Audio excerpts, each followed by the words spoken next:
Hello dear student, देखिए आज का जो टॉपिक है बहुत इंपॉर्टेंट टॉपिक है एग्जाम की दृष्टि से। Refraction through a spherical surfaces, और इसके हम न्यूमेरिकल भी करेंगे। आपके 5 मार्क्स 100% श्योर मान के चलिए। एनुअल एग्ज़ाम में मोस्टली क्वेश्चन आता है, चाहे हमारी एनसीईआरटी का बोर्ड हो, चाहे हमारा किसी स्टेट का बोर्ड हो, चाहे हरियाणा बोर्ड हो, सभी में 5 मार्क्स का ये क्वेश्चन आता ही आता है और बिल्कुल आसान है। यदि आपको याद नहीं होता तो एक बार वीडियो देख लीजिए, बिल्कुल एकदम से आपको क्लियर हो जाएगा। जो आज का टॉपिक है refraction through a spherical surface. आप देख रहे हैं आपका अपना चैनल physics.edu.rajendra। तो बिना देरी किए जो आज का वेरी इंपॉर्टेंट टॉपिक है 5 मार्क्स के लिए, और जो आपके टर्म एग्ज़ाम होते हैं उसमें तो ये आता ही है, मतलब जैसे हाफ ईयरली एग्ज़ाम या जो यूनिट टेस्ट होते हैं उनमें तो 100% आता ही है। तो शुरू कर देते हैं हमारा आज का topic, diffraction through a spherical surface. देखिए सबसे पहले हम इसकी साइन कन्वेक्शन के बारे में जान लेते हैं, जो हमने पिछली वीडियो में भी कवर की थी। साइन कन्वेक्शन में आप क्या बात ध्यान रखेंगे? सबसे पहली साइन कन्वेक्शन क्या है? All distance are measured from the pole. देखिए हमारे पास जैसे ये क्या है, हमारे पास कोई मिरर है और ये पोल होता है हमारे पास, ये पी पॉइंट होगा जो, तो सारी की सारी डिस्टेंस कहाँ से मापेंगे? पोल से मापेंगे। ये जो मेरी इसका सेंटर है, ठीक है ना। Distance measured in the direction of incident rays are taken positive. अगर मान लो रेज इस साइड से जा रही हैं, अगर डिस्टेंस इसी साइड में मापेंगे तो पॉजिटिव, नहीं तो हम लेंगे नेगेटिव मानते हैं, ठीक है। और थर्ड पॉइंट क्या है? Distance above the principal axis. देखिए जैसे हमारे पास ये कोई मिरर हो गया और ये प्रिंसिपल एक्सिस होता है हमारे पास, अगर डिस्टेंस हम ऊपर की ओर मापते हैं तो क्या रहेगी हमारे पास? पॉजिटिव रहेगी, और यदि नीचे की ओर मापते हैं तो वो क्या रहेगी? नेगेटिव रहेगी। दूसरी साइन कन्वेक्शन हमारी मतलब थर्ड ये है। और सबसे लास्ट फोर्थ जो हमारी साइन कन्वेक्शन है, angle measured from the normal in the anti clockwise sense are positive, वो हमेशा पॉजिटिव रहेंगे। अब करते हैं रिफ्रैक्शन थ्रू कन्वेक्स सरफेस, या सिंपली हम कह सकते हैं स्फेरिकल रिफ्रैक्टिंग सरफेस। दोनों का फार्मूला सेम रहेगा, कन्वेक्स और कनकेव दोनों में हमारे पास एक ही डेरिवेशन है। स्फेरिकल रिफ्रैक्टिंग सरफेस क्या होता है, नोट कर लीजिए। The portion of a refracting medium was curved surface form the part of a sphere is called spherical refracting surface. देखिए हमने अभी तक जो किया है वो प्लेन सरफेस की बात की थी, लेकिन अब हमारा आ गया एक स्फेरिकल सरफेस, रिफ्रैक्टिंग सरफेस। देखिए मान लो हमारे पास ये कोई स्फीयर है, तो इसका एक पार्ट यदि मान लो यहाँ से ये बड़ा हिस्सा काट लेते हैं यहाँ से यहाँ तक का, तो ये जो पार्ट होगा ये एक मिरर का ही पार्ट होगा, यानी कि ये स्फीयर का एक पार्ट होगा, और इसी को बोलते हैं refraction through a refracting surface या स्फेरिकल रिफ्रैक्टिंग सरफेस। ये मान के चलेंगे कि जो ये स्फीयर है बहुत बड़ा है, हमने सिर्फ इसका एक छोटा सा पार्ट यूज किया है। और स्फेरिकल रिफ्रैक्टिंग सरफेस हमारे पास दो तरह के होते हैं। एक तो होता है कन्वेक्स स्फेरिकल रिफ्रैक्टिंग सरफेस, एक तो क्या होता है? कॉन्वेक्स होता है, आपने पढ़ा होगा कॉन्वेक्स, CONVEX कॉन्वेक्स होता है। और दूसरा होता है कॉन्केव। देखिए जो कन्वेक्स होता है उसमें क्या होता है? The spherical refracting surface convex toward the rare medium. जो रेयर मीडियम यानी कि जो ये वाला सरफेस है, जो उभरा हुआ सरफेस है हमारे पास, बाहर वाला जो हिस्सा होगा उसको हम क्या बोलेंगे? जो ये हमारे पास ये बाहर वाला होगा ना, अंदर वाला हमने नहीं काउंट करना, जो बाहर वाला है, तो ये क्या होगा हमारे पास?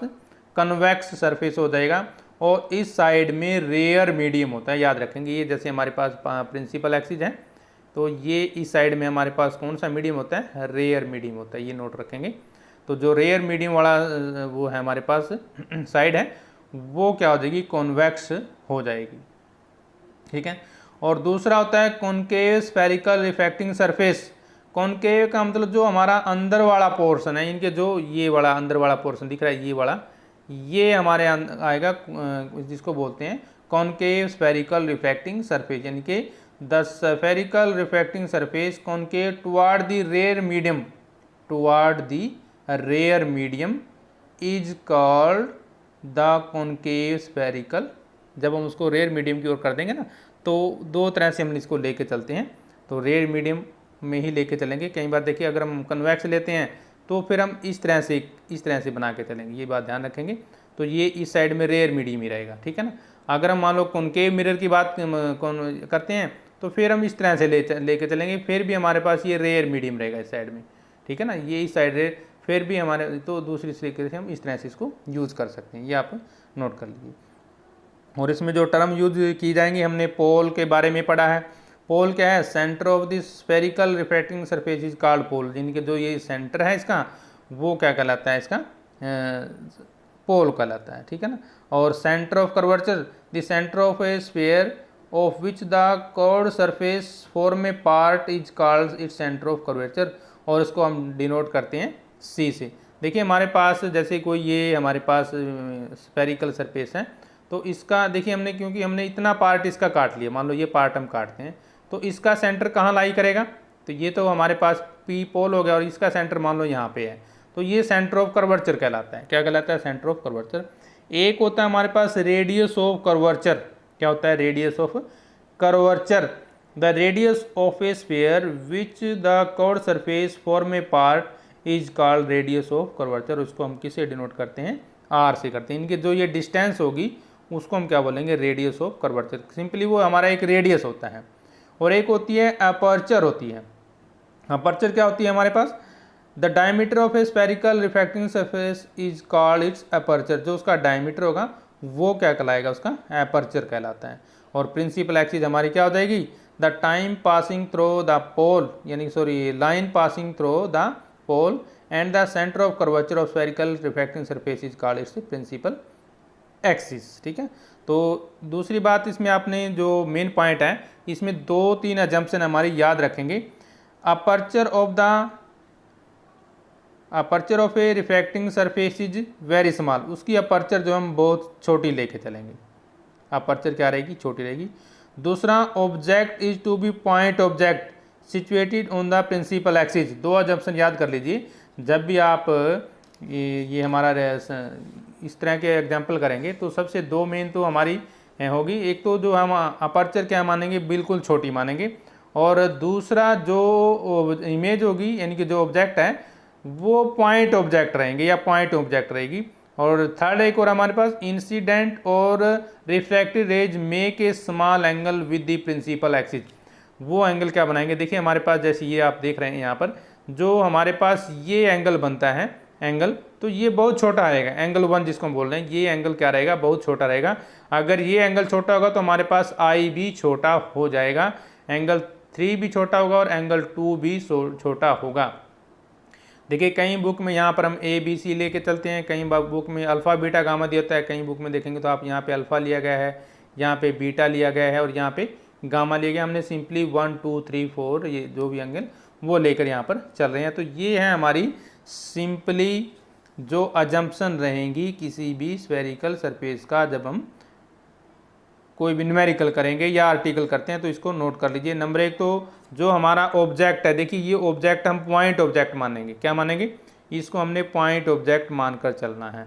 दूसरा हमने क्या है, जो उसकी कर्वेचर है वो जो है स्मॉल लेके चलेंगे, मतलब छोटी कर्वेचर लेंगे। देखिए बड़ी कर्वेचर नहीं लेंगे, हम छोटी कर्वेचर लेकर चलेंगे। और एक और हमने जो किया था, aperture of refracting surface small होगी, ऑब्जेक्ट क्या हो गया हमारे पास? एक पॉइंट ऑब्जेक्ट हो जाएगा। और इंसिडेंट और refracted rays make a small angle with the principal axis. कहने का मतलब ये बिल्कुल नज़दीक होगा इसके, जो हमारे पास ये जो रिफ्रैक्टिंग सरफेस होगा, ठीक है ना। अब करते हैं हमारा जो ये आज का सवाल है। तो इसमें क्या करेंगे? फिगर हमारा नीचे दिया गया है, इसमें इमेज आई है, ऑब्जेक्ट पॉइंट आई है। देखिए ध्यान से देखिए, ये हमारे पास क्या है? एक ऑब्जेक्ट दिया गया है, ठीक है ना। यहाँ से रेज चलती है। क्या चलती है? रेज। मान लो O be the point object in rare medium. ये मान लो, एक बार फिगर समझ लीजिए। मान लो ये जो ओ पॉइंट है ये रेयर मीडियम में है और पॉइंट ऑब्जेक्ट है, ठीक है ना। And situated on the principal axis, जो ये प्रिंसिपल एक्सिस है हमारी, इसके ऊपर ये सिचुएटेड है, ये नोट कर लीजिए, ठीक है ना। और मान लेते हैं हमारे पास रे ऑफ लाइट जो ओ एम है या ओ पी, जो भी हमारी जाती हैं, जो रे ऑफ लाइट है हमारी OP, जिसको हम प्रिंसिपल एक्सिस भी बोलते हैं। A rays of light OP incident normally on the reflecting जो सरफेस है हमारा along the principal axis passes undiverted into the denser medium. मतलब ये जो हमारी रे है OM, ये यहाँ से क्या है मतलब टकराती है, यहाँ से सीधा टकराएगी। तो सीधा टकराने के बाद अब हमारे पास सामने एक समस्या है भी, ये नॉर्मल से दूर जाएगी या नॉर्मल की ओर बैंड होगी या नॉर्मल से अवे बैंड होगी, ये हमारी समस्या है। तो सबसे पहले आप नॉर्मल ड्रा कर दीजिए। नॉर्मल क्या होता है, जब हम सरफेस की बात करते हैं तो वो उसका एक तरह से डायमीटर होता है। वो क्या होता है, क्योंकि डायमीटर जो है सर्कमफ्रेंस पर 90 डिग्री का एंगल बना के चलता है 90, तो इसलिए हम इसको क्या मानेंगे, सेंटर ऑफ कर्वेचर से ये क्या हो गया हमारे पास एक रेडियस होता है। यदि देखें ना, ये क्या होता है, रेडियस होता है, और ये हमारे पास क्या बन गया, एक नॉर्मल बन गया। और जब नॉर्मल से देखिए ये हमारी रे ऑफ लाइट चलेगी, तो ये मान लो एंगल 1 बनाती है यहाँ से, तो जाना इसको सीधा चाहिए था, तो ये नॉर्मल से थोड़ा दूर होके जाएगी, नॉर्मल से दूर होगी, और ये मान लो यहाँ पे आके एंगल 2 बना रही है जो हमारी रिफ्लेक्टेड रे है। और ये मीडियम भी अब चेंज हो चुका है, इसकी रेयर से वो डेंसर मीडियम में आ जाती है। जब रेयर से डेंसर में आती है तो हमारे पास जो है रेज जो है वो क्या होगी, थोड़ी दूर चली जाती है हमारे पास, ठीक है ना। और मान लो ये क्या बना रही है हमारे पास, एंगल ऑफ रिफ्रैक्शन बनता है हमारे पास, ये एंगल ऑफ इंसिडेंट है और ये एंगल ऑफ रिफ्रैक्शन बन रहा है प्रिंसिपल एक्सिस की तरफ हमारे पास, ठीक है ना। तो इसके बाद आप देखिए इसमें और क्या क्या पॉइंट लेके चलेंगे। अनादर रे ऑफ जो हमारी दूसरी रे है वो चलेगी हमारी एंगल 2 की तरफ, और एक हमारा जो नॉर्मल चला गया एंगल 3 की तरफ, और एक एंगल बन रहा है हमारे पास 1। और दूसरा मान लीजिए, देखिए ये हमारा क्या है, प्रिंसिपल एक्सिस है, ये पोल है हमारे पास, ये प्रिंसिपल एक्सिस में क्या आ गया, पोल। तो सारी की सारी डिस्टेंस हम कहाँ से मापते हैं, पोल से मापते हैं। ये नोट कर लीजिए, कहाँ से मापते हैं, सारी की सारी डिस्टेंस पोल से मापते हैं। अब साइन कन्वेक्शन की हम यहाँ बात करेंगे तो OP जो है नेगेटिव हो जाएगा, ये जो डिस्टेंस होगी OP, क्योंकि हम उल्टी दिशा में जा रहे हैं, ठीक है ना। अब हमारी क्योंकि रेज इस साइड में आ रही है और हम माप इस साइड में रहे, तो U क्या हो गया हमारे पास, नेगेटिव हो गया, ठीक है ना। यानी कि ये डिस्टेंस हमारी OP क्या बनेगी, U मानकर चलते हैं। और ये रिफ्रैक्टिव इंडेक्स यहाँ पे क्या लेते हैं, U1 लेंगे, क्या लेंगे, U1। और कई जगह पे ये N1 होता है, N1 और N2 भी ले लेते हैं, इसमें कोई फ़र्क नहीं है, N1 N2 कुछ भी ले सकते हैं आप, मर्जी आपकी, हमें सिर्फ कॉन्सेप्ट को देखना है। तो यहाँ पे U1 U2 लिया गया है, कई बार हम N1 N2 लेते हैं, ये कोई मुद्दे की बात नहीं है, हमारा मेन पॉइंट क्या है, इसका सोल्यूशन करना। अब देखिए ये प्रिंसिपल एक्सिस, जब इस साइड हम डिस्टेंस मानेंगे तो ये क्या है, हमारी सेंटर ऑफ कर्वेचर है, क्या है, सेंटर ऑफ कर्वेचर, यानी कि वो रेडियस ही होता है एक तरह से, और वो क्या ले लिया हमने R, वो क्या रहेगा, पॉजिटिव रहेगा, ठीक है ना। देखिए क्योंकि हमारी रेज भी इस साइड जा रही है और डिस्टेंस भी हम कहाँ से माप रहे हैं, पोल से माप रहे हैं, तो इसलिए ये क्या रहेगी, पॉजिटिव। ये साइन कन्वेक्शन का हम यूज कर रहे हैं। और अब देखिए हमारा जो इसका पूरे का पूरा डायमीटर है, यहाँ से लेके यहाँ तक का जो डायमीटर है वो हमारे पास क्या हो गया, V लेंगे। अब क्योंकि डिस्टेंस इसकी भी क्या है, इन दी डायरेक्शन ऑफ जो रेज आ रही है उसी की डायरेक्शन में, इसलिए V क्या रहेगा हमारे पास, पॉजिटिव रहेगा। तो ये था हमारे पास डायग्राम के बारे में। देखिए ये पूरे का पूरा एक स्फेरिकल सरफेस है, और जो ये हमारा इसका एक पोर्शन रहेगा स्फेरिकल सरफेस का, ठीक है ना। तो ये हम नोट कर लो। अब इसमें यहाँ से figure below show the geometry of formation of image I of an object O, point object रहेगा हमारे पास on the principal axis of spherical surface with centre of curvature C and the radius of curvature R। तो centre of curvature हो गया हमारे पास, radius of curvature हो गया, ये ऑब्जेक्ट हो गया, ये पोल हो गया हमारे पास, ये सेंटर ऑफ कर्वेचर हो गया, ठीक है ना। और ये क्या हो गया हमारा, रेडियस ऑफ कर्वेचर हो जाएगा। ये डिस्टेंस हो जाएगी पोल से लेकर के, यानी कि ऑब्जेक्ट, एक तो हमारी ऑब्जेक्ट डिस्टेंस होती है, एक होती है इमेज डिस्टेंस। इमेज डिस्टेंस हमारी ये हो जाएगी, जिसको हम U नेगेटिव ले रहे हैं, और ये हमारी क्या हो जाएगी, ऑब्जेक्ट डिस्टेंस, जिसको हम क्या ले रहे हैं, नेगेटिव मतलब सॉरी पॉजिटिव ले रहे हैं, और वो क्या है, V। तो तीन ही पॉइंट हमारे पास U V R, क्या है, तीन पॉइंट बनेंगे ना, U V R, इसी में हम लेकर चलेंगे अपना पूरे का पूरा फार्मूला। देखिए PM will be taken nearly equal to length of the, देखिए यहाँ हमारे पास जो दो पॉइंट दिए गए हैं, एक तो ये देखिए आर्क है हमारी सेंटर, इसको क्या बोलते हैं, आर्क बोलते हैं ना। तो ये यानी कि PM है, और ये मान के चलेंगे जो PM है हमारे पास वो पी एम डैश के बराबर है। पी एम डैश मतलब कोई डिफरेंस नहीं है, क्योंकि ये मिरर हम बिल्कुल छोटा लेके चल रहे हैं, जो हमारी अपर्चर है वो हम छोटी लेकर चल रहे हैं, इसलिए ये डिस्टेंस मायने नहीं रखती। क्योंकि हम फिजिक्स में जब बात करते हैं तो थोड़ा बहुत अजम्पशन हमारा चलता ही है। यानी कि पी एम किसके बराबर रहेगा, पी एम डैश के बराबर रहेगा, या एम पी डैश ले सकते हैं। तो ये क्या हमारे पास एम पी डैश हो जाएगा। ये जो डिस्टेंस है एम पी डैश, ये पी एम के बराबर है, यानी कि एम पी डैश या पी वन लगा लो, ये किसके बराबर हो जाएगा, एम पी, यानी कि हमारे पास परपेंडिकुलर डिस्टेंस के बराबर होगा जो इसका आर्क होगा। ठीक है ना, nearly equal to length of perpendicular from the point M on the principal axis we have. अब देखिए यूज करेंगे इसमें स्नेल्स लॉ। देखिए भाई, जब आप रिफ्रैक्शन के सवाल करते हो, रिफ्रैक्शन वाला टॉपिक करते हो, तो स्नेल्स लॉ को मत भूलिए। ये तो रिफ्रैक्शन का लाइट वाले चैप्टर का फादर है, बापू है ये तो इनका। तो स्नेल्स लॉ जरूर याद कर लीजिए। स्नेल्स लॉ क्या कहता है, ये हमारे पास स्नेल है n1 साइन आइटा is equal to n2 sine r. n1 के स्थान पे कई बार हम u1 लेते हैं, तो यहाँ पर हम u1 लेकर चल रहे हैं, ये नोट कर लीजिए। स्नेल लॉ ये कहता है वेयर n1 यानी कि u1, n1 का मतलब u1 refractive index of the first medium, n2 refractive index of the second medium, यानी कि ये u1 है ये u2 है। Sine of the angle of the incident rays आइटा जिसको हम बोल रहे हैं, और r sine of the angle of the refraction, जैसे कि हम फिगर में देख रहे हैं, ये एंगल ऑफ इंसिडेंस है और ये एंगल ऑफ रिफ्लेक्शन है। ठीक है ना, तो यहाँ तक समझ में आ गया। अब चलते हैं नेक्स्ट पॉइंट। देखिए, जब हम रेयर टू डेंसर जाएंगे, रिफ्रैक्टिव इंडेक्स क्या रहेगा, U2, यानी कि जो डेंसर मीडियम का रिफ्रैक्टिव इंडेक्स है वो रेयर मीडियम से ज़्यादा लेकर चलेंगे। Small aperture to avoid spherical abbreviation, ये आप ध्यान रखेंगे। Because ray O M is very close to principal axis.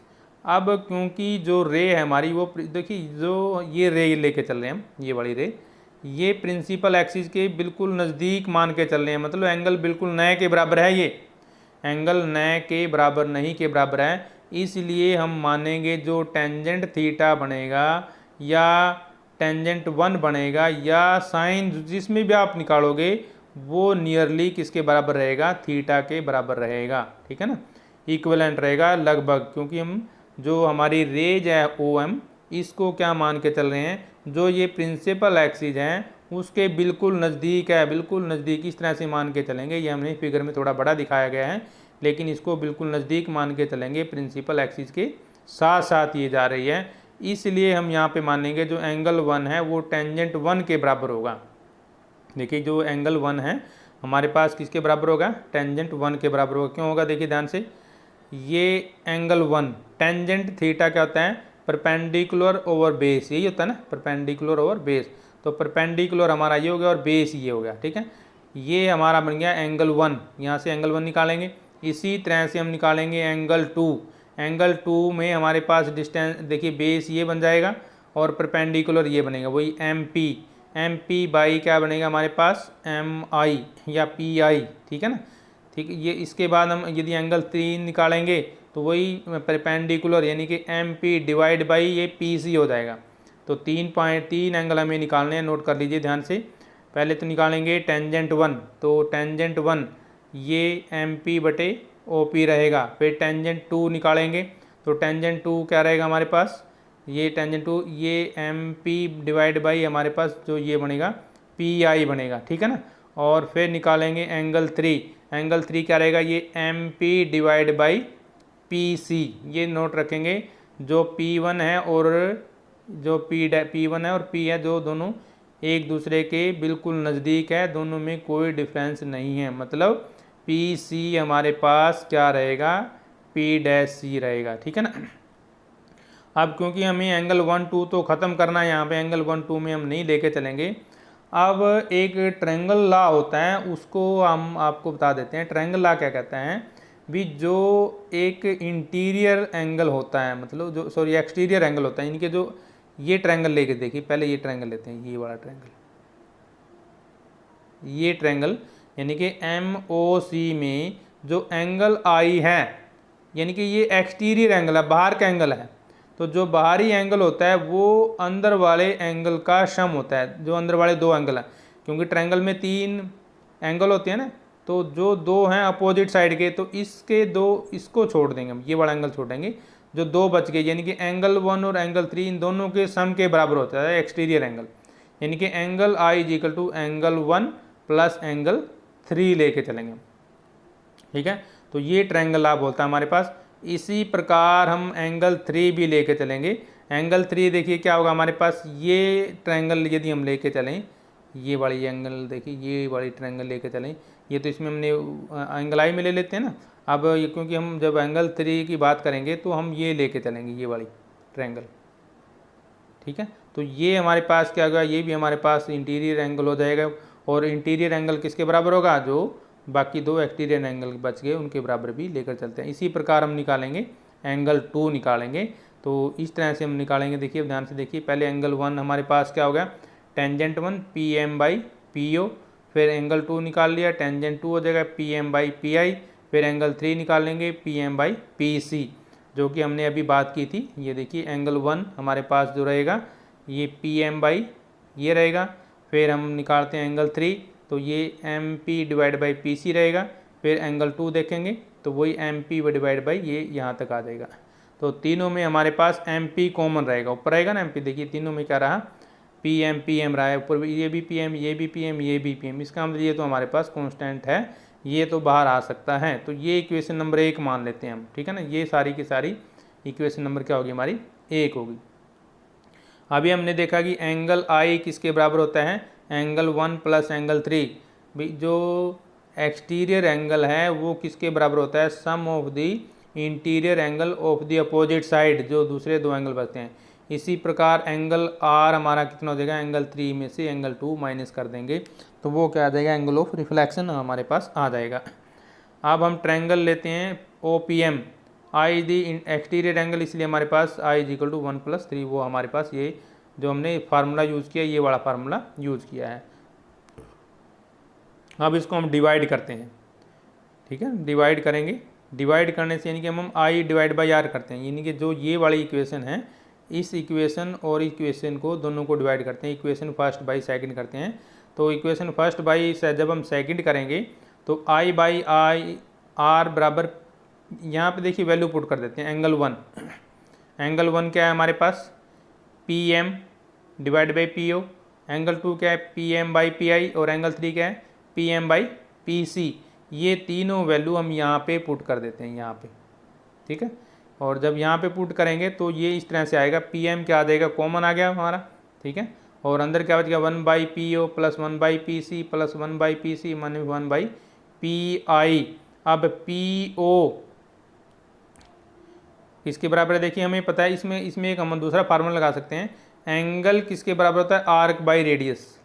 Angle किसके बराबर होता है, arc by radius.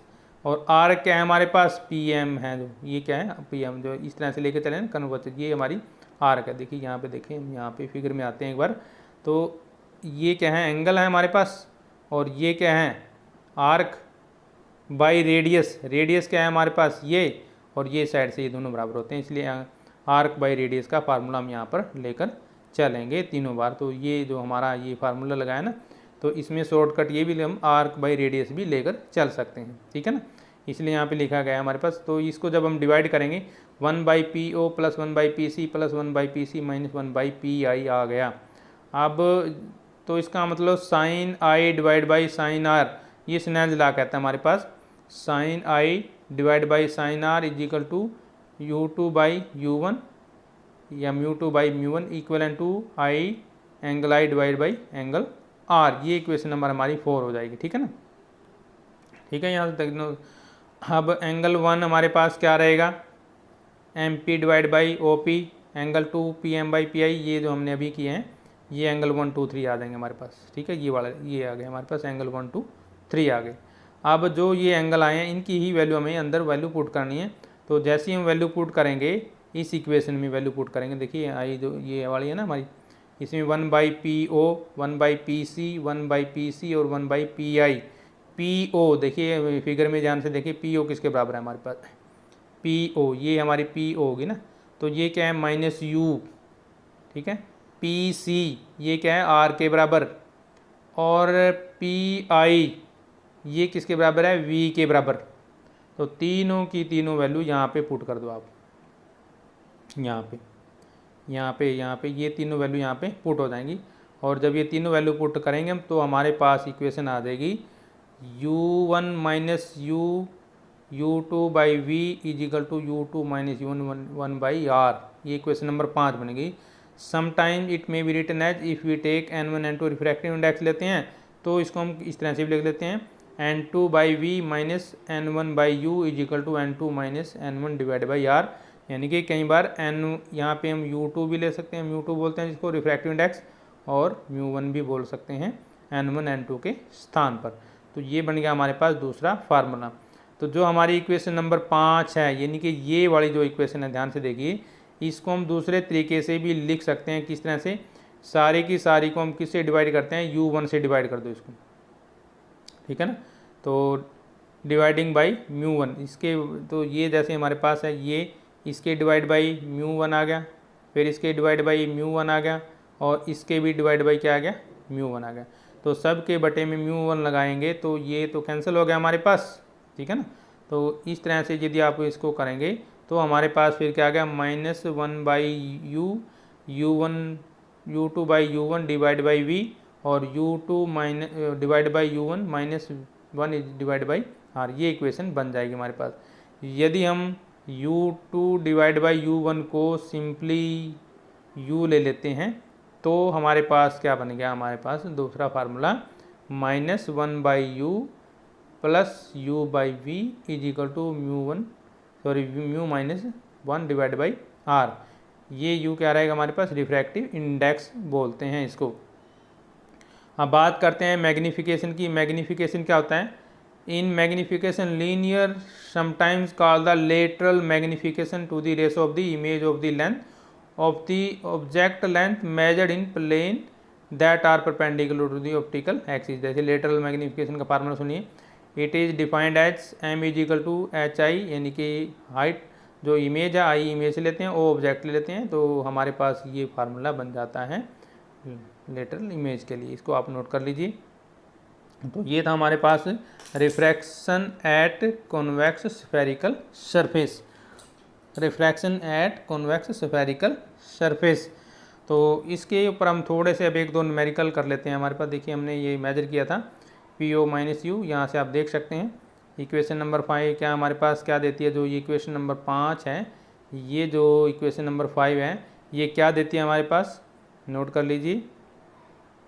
Gives a relation between object and image distance in term of refractive index of the medium and the radius of curvature of the curved spherical surface, it holds for any curved spherical surface। अब इसके ऊपर एक दो numerical कर लेते हैं। हम देखिए पहला न्यूमेरिकल है, light from the point source in air falls on A spherical glass surface, जिसपे n दिया गया है हमारे पास 1.5, कितना दिया गया 1.5, एंड रेडियस ऑफ कर्वेचर कितना दिया गया 20 centimetre. The distance of the light source from the glass of the surface is 100 centimeter. At what position the image is formed?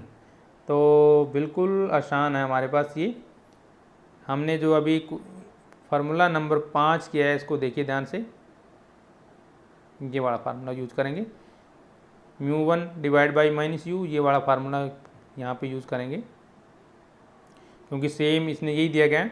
A light from a point source, light from a point source, तो ये इस तरह का दिया गया है। Light यहाँ से कोई पॉइंट सोर्स है, और ये प्रिंसिपल एक्सिस होगी हमारी of a spherical glass surface, and A radius of curvature 20 centimetre दिया गया। तो ये मान लो यहाँ से यहाँ तक कितना दिया गया 20 सेंटीमीटर दिया गया, r radius of curvature. The distance of the light source from the glass surface, ये लाइट सोर्स हो गया, और यहाँ से यहाँ की डिस्टेंस कितनी दी गई है 100 सेंटीमीटर दी गई। At what position the image is form, image कहाँ फॉर्म होगी, तो इमेज फॉर्मेशन का हमारे पास ये फार्मूला नंबर 5 है, इसी के हिसाब से हम इसको यूज़ करेंगे। तो जहाँ पे हम जब ये यूज़ करेंगे तो देखिए u हमारे पास कितना दिया गया -100 सेंटीमीटर, क्योंकि जो डिस्टेंस है वो पोल से मापेंगे, और तो इसलिए वो नेगेटिव आ जाएगी। वी हमें निकालनी है, उसकी पोजीशन कहाँ पर होगी। ऑब्जेक्ट तो हमारे पास है पॉइंट ऑब्जेक्ट, अब लेकिन इमेज कहाँ बनेगी उसकी या ऑब्जेक्ट की, ठीक है ना, तो वो हमें निकालनी है। आर दिया गया है 20 सेंटीमीटर, N1 1 है और N2 कितना 1.5 दिया गया है, क्योंकि पॉइंट ऑब्जेक्ट है तो रिफ्रैक्टिव इंडेक्स हम 1 लेकर चल रहे हैं। तो जो ऊपर वाली इक्वेशन थी उसमें हम वैल्यू पुट करते हैं 1.5 डिवाइड बाई वी 1/100 0.5/20। इसको जब आप सॉल्व करेंगे तो आपके पास v की वैल्यू क्या आ जाएगी +100 सेंटीमीटर। तो जो उसकी इमेज बनेगी कहाँ बनेगी +100 सेंटीमीटर दूर बनेगी। The image is form at a distance of 100 centimetre from the glass surface in the direction of the incident light. Second देखिए, a small point object is placed in air at a distance of 60 centimetre from the convex spherical refracting surface of refractive index 1.5. If the radius of curvature of spherical surface is 25 cm, calculate the position of the image and the power of the refracting surface. Same वही है, ये हमारे पास कोई refracting surface है, ये कोई point object है, यहाँ से यहाँ की डिस्टेंस इसने दी गई है कितनी है, और आगे ये भी दिया गया है रेडियस ऑफ कर्वेचर कितना दिया गया 25, रिफ्रैक्टिव इंडेक्स कितना दिया गया 1.5 दिया गया है। अब वही जैसा हमने फर्स्ट एग्जांपल किया सेम इसको भी ऐसे ही करेंगे। तो क्या दिया गया देखिए, when an object is placed in a the relation between u v r, हमारे पास जो अभी फार्मूला नंबर 5 किया था ये होता है -u1 divide by u plus u2 by v is equal to u2 minus u1 divide by r, ये फार्मूला होता है हमारे पास। अब यहाँ पे जो दिया गया है हमारे पास क्या क्या दिया गया है, u दिया गया है नेगेटिव लेंगे क्योंकि अपोजिट डायरेक्शन में -60 सेंटीमीटर, रेडियस ऑफ कर्वेचर दिया गया 25 सेंटीमीटर, u1 हम 1 लेके चलेंगे क्योंकि पॉइंट ऑब्जेक्ट है, u2 हमारे पास क्या दिया गया 1.5। तो सारी की सारी वैल्यू हम जो ये फार्मूला है इसके अंदर रखेंगे, तो ये हमने वैल्यू पुट कर दी, यहाँ पुट कर दी और यहाँ पे पुट कर दी। मैथमेटिकली आपने इसको सोल्व करना है, तो मैथमेटिकली जब आप इसको सोल्व करेंगे तो हमारे पास v कितना आ जाएगा +455 सेंटीमीटर आ जाएगा। यानी कि अब v हमारे पास पॉजिटिव है तो image will be form on the other side of the object, यानी कि a real image will be form inside the refracting denser medium. और पावर निकालने का फार्मूला क्या है हमारे पास, पावर होती है u2 minus u1 divide by r, यानी कि रिफ्रैक्टिव इंडेक्स का डिफरेंस करेंगे डिवाइड बाई आर। तो ये आ गया 1.5 माइनस 1 डिवाइड बाई आर, तो ये हमने मीटर में चेंज कर दिया है, तो कितना आ जाएगा 2 डायोप्टर। पावर हमेशा डायोप्टर में मापते हैं जब हम लेंस वाले या मिरर वाले सवाल करते हैं। अगला प्रॉब्लम देखिए, when curvature must be what curvature must be given to the bounding surface of refracting index medium दे दिया ये, for the virtual image of an object in the adjust medium μ1 हमारे पास 1 at 10 centimetre to be form at a distance of 40 centimetre, ये दिया गया। तो formula हमारे पास वही है, let R be the radius of curvature of refracting surface when object lies in the rare medium. तो जब रेयर मीडियम होता है हमारे पास ये फार्मूला होता है।